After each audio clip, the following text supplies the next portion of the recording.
미국의 가장 유명한 대학이 무슨 대학일까요? 그렇죠. 하버드 대학이 가장 유명해요. 그리고 가장 역사가 오래된 대학이고, 그리고 미국에서는 알아주는, 그리고 전 세계가 인정하는 대학이 하버드.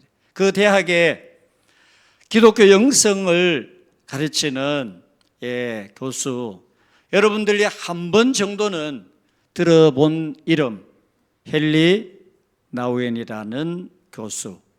이분이 그 하버드 대학의 교수라는 지위를 내려놓고 중증장애인 공동체에 그가 들어갑니다. 그런데 자기는 거기에 가서 자기가 가지고 있는 지식, 그리고 자기가 배운 어떤 그런 사실을 통해 가지고 그들을 섬기면은 되리라고 생각했습니다. 그런데 그 중증 장애인들에게는 그가 얼마나 책을 썼고 얼마나 유명하고 대학 교수라는 지위, 그리고 사람들이 인정하는 그런 부분에 대하여서는 전혀 관심이 없었어요. 오히려 이분들이 기대하는 것은 이 나우엔이 얼마만큼 진심으로 자기들을 사랑해 주느냐, 대우해 주느냐 하는 것에 관심이 있었어요. 그때 헨리 나우엔은 깊은 생각에 잠겼습니다. 자기는 지금까지 많은 사람들이 알아주는 하버드 대학교 교수, 그리고 책을 많이 쓴 저술가, 그리고 사람들이 인정해 주는 그런 유명한 사람이라는 그 사실을 통해서 자기는 거기에 가서 그렇게 섬기면은 사람들이 인정해 주고 좋아해 주리라고 생각을 했습니다. 그런데 너무나도 기대 밖에 그런 그 사람들의 모습을 보고 자기가 많은 하나님의 그 깊은 사랑을 다시 한번 깨닫게 됐다는 사실을 말씀을 합니다. 사람들은 세상에서는 우리가 가지고 있는 지식이나 학식이나 또 사람들이 가지고 있는 지위나 이런 부분들을 사람들이 인정을 해주고 박수 쳐주고 환호하고 그리고 따라갑니다. 그러나 하나님은 오늘 우리가 가지고 있는 어떤 그런 자격이나 조건을 통하여서 하나님이 우리를 찾으시고 부르시는 것이 아니라는 거예요. 사도 바울은 가말리엘이라는, 지금으로 말하면은 정말 유명한, 우리나라로 말하면 서울대요, 말씀드린 미국으로 말하면은 하버드 같은 그런 학교에서 바울은 공부를 했습니다. 석학 중에 석학입니다. 그런데 하나님께서 그를 부르시고 택하신 이유는 그가 유명한 그런 학문을 배운 사람이라서 하나님이 부르시고 택한 것이 아니었습니다. 사도 바울이 철저하게 하나님 앞에 자신이 깨어지고 그리고 부서지고 그리고 겸손하게 자신을 낮춘 그를 통하여서 하나님이 그를 불러 하나님의 거룩한 도구로 사용하신다는 것을 오늘 말씀이 우리에게 보여주고 있습니다. 오늘 읽은 말씀은 22장 전체 내용 가운데 어쩌면은 하나님께서 사도 바울을 택하시고 부르신 가장 중요한 이유 중의 이유가 오늘 2절의 말씀 속에 있습니다. 왜 하나님은 사도 바울을 택하였을까요? 왜 하나님은 오늘 저와 여러분들을 택하시고 불러주셨을까요? 그 이유가 무엇일까요? 사도 바울은 예수님을 알지 못할 때는 어떤 사람이었습니까? 지금처럼 이런 사람이 아니었습니다. 오늘 이 말씀을 보면 사도 바울이 예루살렘에 갔습니다. 그 예루살렘 거기에서 지금 어쩌면은 가장 큰 위기를 만나게 됩니다. 그때 지금 이 사람들 가운데 천부장을 향하여서 자기가 이 사람들을 향하여서 말할 수 있는 기회를 주십시오 라고 부탁을 합니다. 천부장이 허락을 했습니다. 그리고 지금 여러분들처럼 수많은 사람이 바울을 향하여 지금 마음의 분노, 그리고 이 바울을 어떻게 하면 좋을까 하는 이런 마음을 가지고 있는 그 사람들을 향하여서, 목사님들은 어떻게 합니까? 사랑하는 성도 여러분 그러잖아요. 그런데 사도 바울은 그렇게 하지 않고 여러분 하면서 어떻게 하느냐, 히브리 말로 이 사람들을 향하여서 큰 소리로 여러분 하면서 부릅니다. 그런데 히브리 말로 바울이 말을 하니까 그렇게 분위기가, 험악하던 분위기가 잠잠해집니다. 조용해집니다. 그리고 바울은 자신이 왜 내가 지금 복음을 증거하고 있는가, 지금 내가 이렇게 많은 사람들에게 복음을 증거하는 이유가 무엇인가에 대하여 말을 하는데, 나는 여러분들처럼 유대인이었습니다. 가말리엘 문화에서 나는 율법을 배운 사람입니다. 그리고 예수님 믿는 사람들을 핍박하고 감옥에 가두는 그런 사람이었습니다. 그런데 내가 지금 이렇게 예수님을 믿게 된 것은 내가 부활하신 예수님을 만난 이유 때문입니다 하면서 사도 바울이 간증을 합니다. 그런데 여러분, 이 간증이라는 것은 그저 사람들에게 듣기 좋은 말로 하는 것이 아니었어요. 간증의 제일 중요한 요소가 무엇입니까? 내가 예수님을 믿기 전에는 어떤 사람이었는가? 그리고 어떻게 예수님을 믿었는가?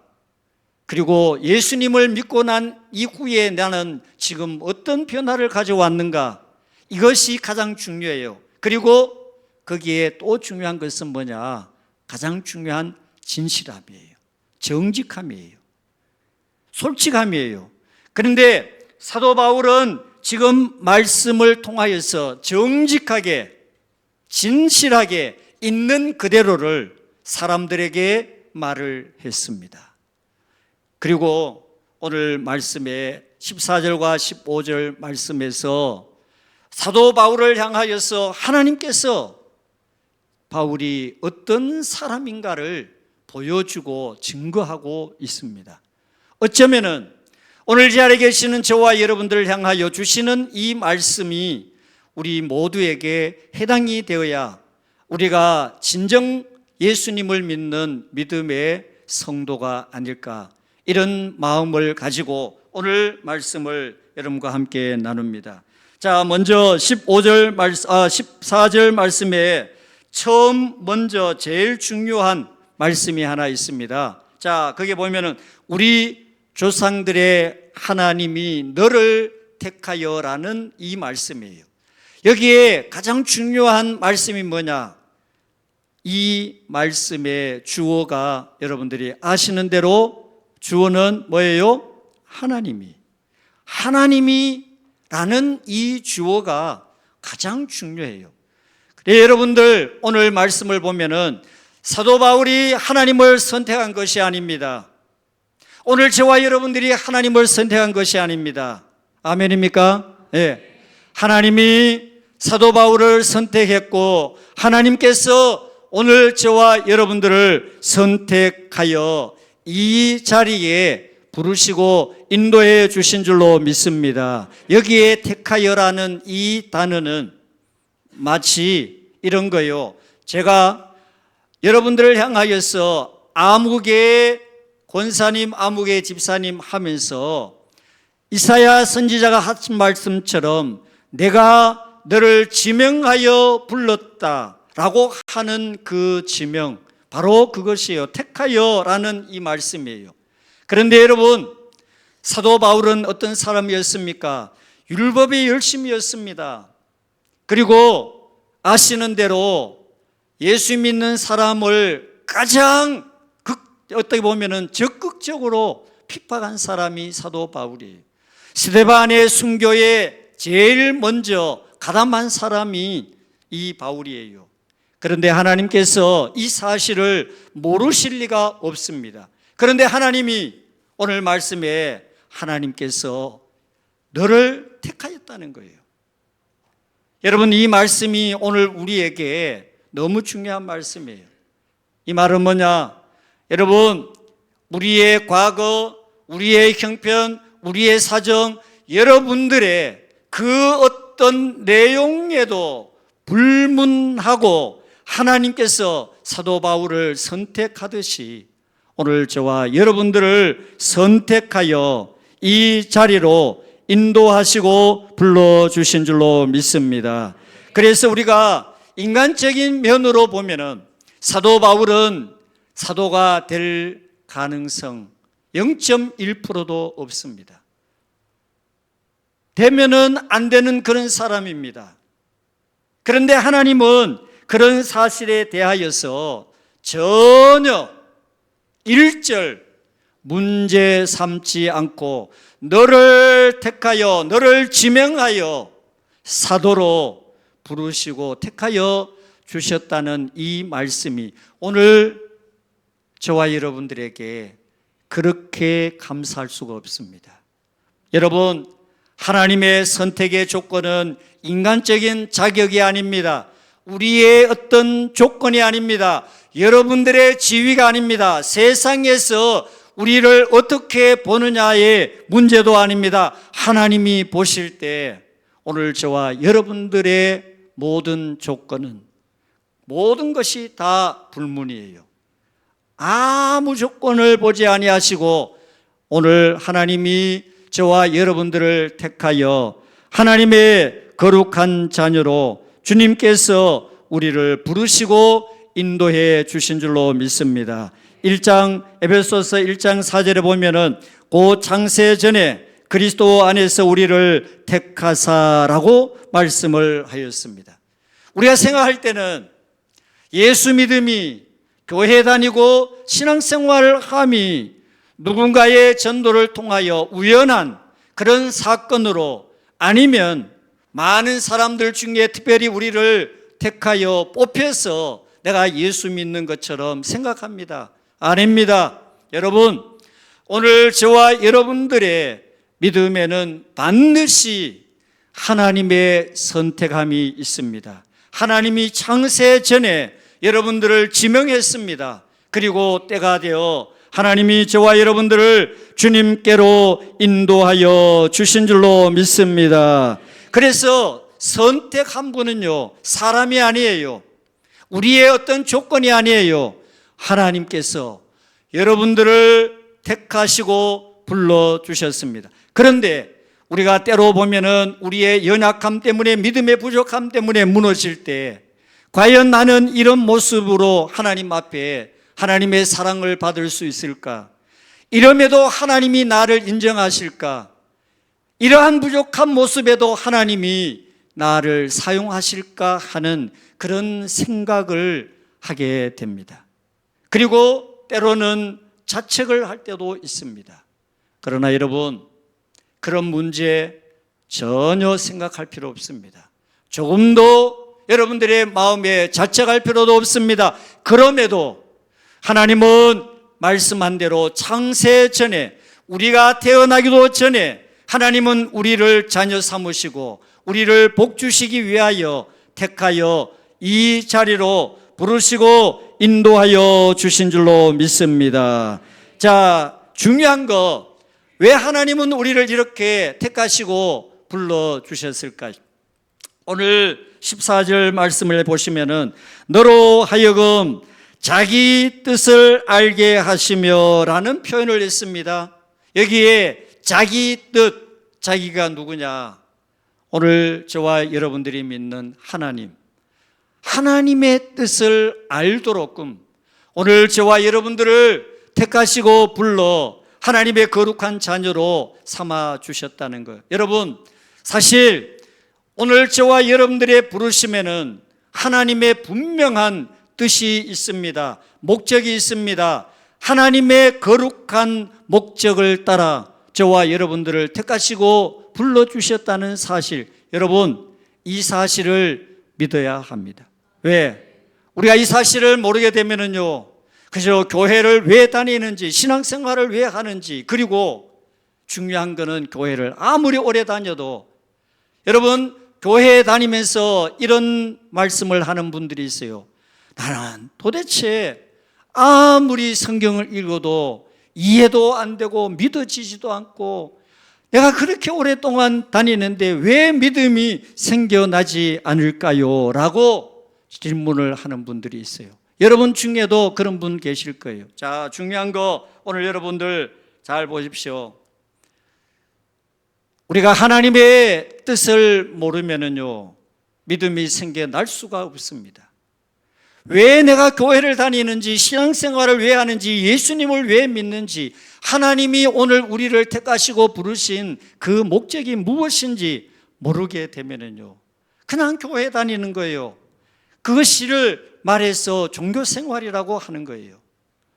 여러분, 오늘 이 시간 저와 여러분들에게 하나님께서 택하시고 부르시고 인도하시고 하나님이 오늘 저와 여러분들을 구원하여 주신 그 분명한 뜻을 깨닫고 발견하여 그 뜻을 따라 여러분의 삶의 목적이, 여러분의 모든 삶의 계획이, 방향이 오직 예수님 한 분으로 말미암아 새로워지는 놀라운 은혜가 함께 하시기를 주님의 이름으로 축복합니다. 사도 바울은 예수님을 만나기 전에 그는 여러분들 아시는 대로 종교는 있었습니다. 그러나 생명이 없었습니다. 사도 바울이 열심은 있었지만은 방향이 없었습니다. 그가 율법의 지식은 많이 있었지만은 그러나 그 율법의 지식이 그에게 구원을 주지 못하였습니다. 마치 오늘 우리가 신앙생활을 하는 것과도 똑같아요. 교회 오래 다니는 거, 여러분, 그것이 중요한 것이 아니에요. 우리가 어떤 직분을 받았느냐, 그것이 중요한 것이 아닙니다. 저는 여러분들이 오늘 이 예배를 통하여서 하나님께서 말씀을 통하여 여러분들 한 분 한 분이 인격적으로, 영적으로 예수님을 만나는 믿음이 될 수 있기를 주님의 이름으로 축복합니다. 예수님을 온전히 만나잖아요. 그러면은요, 달라지는 것이 있어요. 지금까지 예수님을 믿고 신앙생활을 했는데 생활에 조금도 변화가 없는 분들, 삶의 가치가 믿지 않을 때나 믿고 난 이후에나 달라지지 않는 분들, 그리고 언제나 세상 육신의 일이 우선인 분들, 여러분 우리가 잘 들어야 됩니다. 예수님을 온전히 만나지 않고는 가치관이 바뀌지 않아요. 목적, 목표가 달라지지 않아요. 변화되지 않아요. 그러나 예수님을 만나게 되면은 변합니다. 가치관이 변하고 삶의 방향이 변하고 목적이 변하여 하나님을 기쁘시게 하는 영적인 믿음의 삶으로 변화되는 하나님의 은혜가 함께 하시기를 주님의 이름으로 축복합니다. 그래서 우리가요, 예수님을 온전히 믿지 않고는요, 종교적인 믿음으로 계속 있는 거예요. 그런데 오늘 우리가 예수님이 보이지 않는 것이 문제가 아니라 어떤 의미로 보면은 세상이 더 크게 보이는 거예요. 물질이 더 크게 보이고 세상의 성공이 더 크게 보이고 눈에 보이는 육신적인 것이 더 크게 보이니까 예수님이 보이지 않는 거예요. 그렇게 되면은 우리가 오랫동안 신앙생활을 한다 할지라도 그것은 계속해서 믿음이 제자리에서 계속 헛바퀴를 도는 거예요. 그러나 예수님을 온전히 만나고 나면은 눈이 열리고 가치관이 바뀌고 새로운 영적인 목표와 목적을 따라 변화된 믿음의 삶을 사는 복된 성도가 될 줄로 믿습니다. 또 오늘 말씀 14절 말씀에 보면은 그 입에서 나오는 음성을 듣게 하셨다라고 말씀을 합니다. 여러분, 이 말씀은 어떤 의미냐? 하나님은 침묵하시는 하나님이 아니라는 거예요. 언제나 우리를 향하여 말씀을 하시는 하나님이신데, 욥기 42장 5절 말씀에 보니까 내가 주께 대하여 귀로 듣기만 하였사오나 이제는 눈으로 주를 배움나이다. 눈으로 주를 배움나이다. 여러분 아시는 대로 욥이 어려움을 당하기 전에는 귀로만 들었어요. 귀로만 듣는 그런 하나님이었어요. 그런데 눈으로 체험하는 하나님. 무슨 말일까요?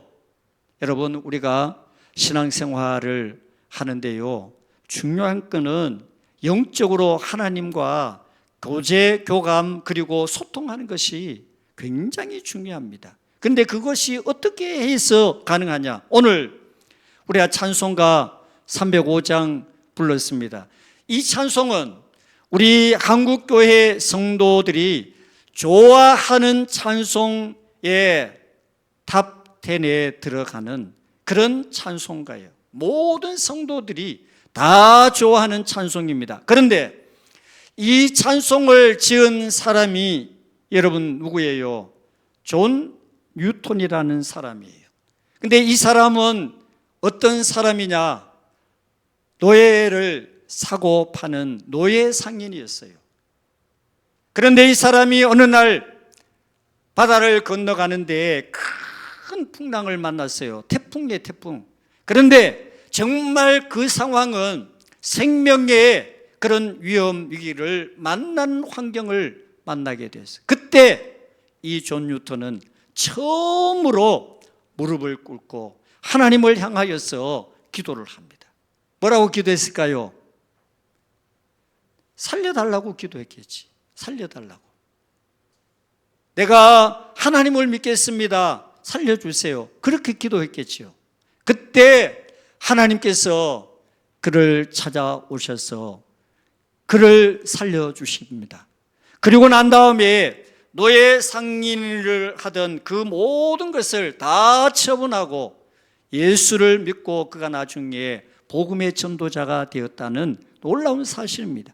그가 지은 찬송이 305장, 오늘 우리가 부른 나 같은 죄인 살리신 주 은혜 놀라와.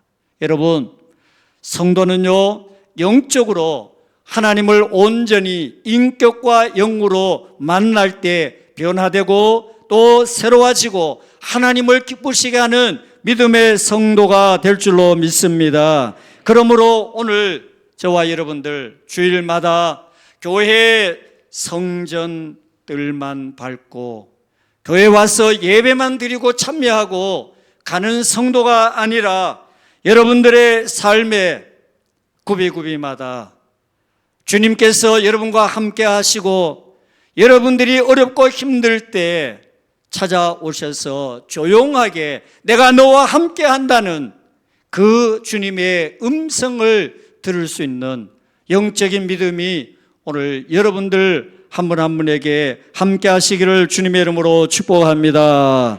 아멘. 오늘 마지막 15절 말씀을 읽고 마무리합니다. 15절 말씀. 자, 다 같이 15절 읽겠습니다. 시작. 네가 그를 위하여 모든 사람 앞에서 네가 보고 들은 것에 증인이 되리라. 아멘. 앞에서 하나님과의 선택적 만남을 이야기를 했습니다. 그리고 이제 15절에서 하나님께서 사도 바울에게 사명을 부여하십니다. 그 사명이 뭐냐? 네가 보고 들은 거, 네가 보고 들은 거, 즉 뭐예요? 부활하신 예수님을 만난 그 이후에 그가 체험한 거, 영적인 모든 부분에 대하여 뭐가 되라고 했습니까? 증인이 되라. 여기서 증인이 뭐냐? 사도행전 1장 8절 말씀에 성령이 임하시면 그리고 마지막에 내 증인이 되리라. 증인, 이 헬라 말투스, 이것이 뭐냐? 법정 용어예요. 여러분, 사건이 있으면은 그 사건에 무엇이 있어야 되냐? 사건 성립이 되기 위해서는 증거가 반드시 필요해요. 증거 없으면 사건이 이루어지지 않아요. 여러분, 오늘 이 말씀은 사도 바울에게 가장 중요한 것이 뭐냐? 네가 보고 들은 것에 증인이 되라. 사랑하는 여러분, 오늘 우리가 증인이 되려면 무엇이 있어야 됩니까? 여러분 나름의 증거, 하나님이 여러분과 함께 하신 거, 하나님이 은혜 주시는 거, 하나님이 우리를 택하여 주신 이 사실에 대하여 그 증거가 오늘 우리에게 함께 함으로 통하여서 여러분들 우리에게 주신 가장 중요한 사명이 무엇일까요? 그것은 바로 증인입니다. 사도 바울을 향하여 하나님께서 너는 완벽한 사람이 되라, 훌륭한 사람이 되라, 그리고 중요한 박사가 되라, 신학자가 되라 라고 그렇게 말씀하지 않았어요. 너는 증인이 되라 라고 말씀을 합니다. 여러분, 오늘 우리는 예수 그리스도의 증인이에요. 그런데 증인은 오늘 주의 종만이 증인이 되는 게 아니에요. 장로님, 권사님, 그리고 안수 집사님, 우리가 그런 분들만이 증인이 아니에요.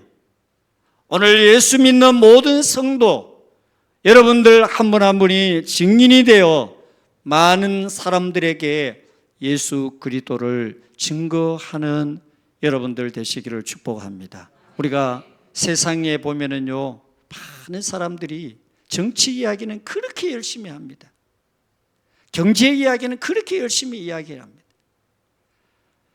연예인들 이야기는 그렇게 열심히, 아무 관계없는 연예인들 이야기는 그렇게 잘합니다. 그런데 예수님 이야기는 전혀 하지 않아요.